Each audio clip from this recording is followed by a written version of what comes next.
மகான் துளசிதாசர் இரண்டாம் பகுதி. ஏனோ அந்த ஜோசியரின் விழிகள் கலங்கி இருப்பது போல் ஆத்மாராமிற்கு தோன்றியது. பிறகு சட்டென்று அவரது முகம் இறுக்கமாக மாறியது. இந்த குழந்தை உங்களுக்கு வேண்டாம், இவனை எங்கேயாவது கொண்டு விட்டுடுங்கோ. தன் கூடவே இவன் மரண தேவதையை அழைத்து கொண்டு வந்திருக்கிறான்.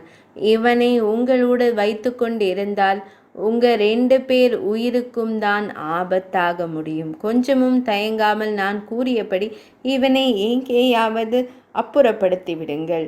நிர்தாட்சண்யமாக ஜோசியர் கூறிட கனத்த இதயத்துடன் ஆத்மாராம் தம்பதியினர் வீடு வந்து சேர்ந்தனர். இல்லம் திரும்பினர்.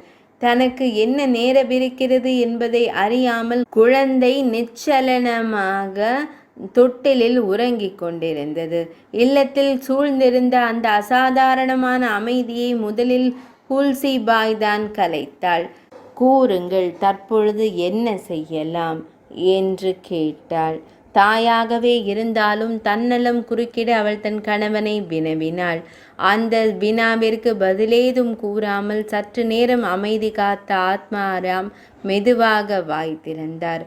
இவனை கொன்றுவிடலாம் என்று பார்த்தால் அந்த பாவம் நம்மை சேருமே என்று தோன்றுகிறது.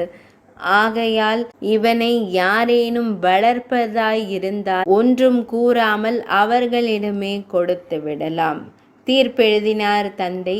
ஆனால் பெற்ற குழந்தையை இவ்வாறு கொடுக்க வேண்டிய அவசியம் என்ன என்று எவரேனும் கேட்டால் அதற்கு தகுந்த மாதிரியாக ஒரு பதிலை கூற வேண்டுமே. கவலையோடு வினவினாள் ஹுல்சிபாய். புருவம் சுருக்கி சற்று நேரம் சிந்தித்தார் ஆத்மாராம். இப்படி கூறிடலாம், இவன் ஜாதகப்படி இவன் பெற்றவர்களிடம் வளர்ந்தால் இவன் உயிருக்கு ஆபத்து. கண்காணாமல் எங்கிருந்தாலும் எங்கேயோ இவன் நன்றாக இருக்க வேண்டும். அதனால்தான் மனதை கல்லாக்கி கொண்டு கொடுத்து விடுகிறோம் என்று கூறினால் யாராக இருந்தாலும் நம்புவார்கள்.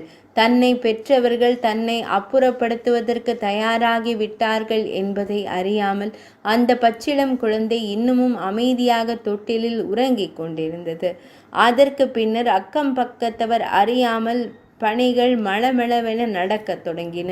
வெகு தினங்களாய் விட்டு போயிருந்த தனது தூரத்து சொந்தம் ஒன்று இச்சமயம் ஆத்மாராமின் நினைவிற்கு வந்தது.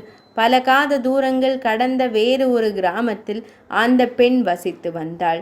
திருமணமும் செய்து கொள்ளாமல் பெற்றோர்களும் இறந்து போய்விட அவள் இப்பொழுது யாருமற்ற நிலையில் தனியாளாக இருக்கின்ற செய்தி முன்னமே ஆத்மாராமிற்கு தெரிந்திருந்தது.